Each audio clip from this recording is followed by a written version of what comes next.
shame, and secrecy that is nearly an epidemic. We are talking about sex addiction, and experts say warning signs can show up as early as the 3rd grade. Why? 5 on your side's Christina Coleman found out it can be explained in 2 simple words: the internet. She discovered it at 13 years of age. I would watch pornography from the time I got home from school until my mom got home. Soon, Jessica Harris knew she had a problem. I had a pornography addiction. It consumed my life, and when I tried to stop, I could not. So her addiction continued in college. Chat room sex with strangers, men and women. Eventually, Harris got treatment to deal with the problem. Now she speaks before church leaders, parents, and others, making them aware of sex addiction.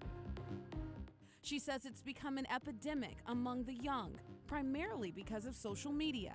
There's porn on Facebook, there's porn on YouTube, there's porn on Instagram, Snapchat. All of them have some kind of pornography on them. St. Louis-based licensed counselor Frank Theus says when you allow a child or teenager access to social media without any responsible context or explanation for sexually explicit material, you've just essentially handed your child a loaded weapon. The reason? Theus says exposure to sexually graphic material can cause the brain to release natural mood-heightening chemicals like dopamine that can have a powerful impact on teenagers. You are releasing a flood of neurochemicals in the brain that go, wow. Combine that with graphic material they can easily get their hands on, and over time, in some cases, you end up with an addict. They've been living decades, oftentimes, in the shadows. Signs of the addiction include isolation, mood changes, or, as an adult, an escalation from porn to strip clubs to constant anonymous hookups. Whether they're married, engaged, have a long-term partner, you'll see these kinds of behavior. But there is help, which includes anonymous 12-step programs and therapy.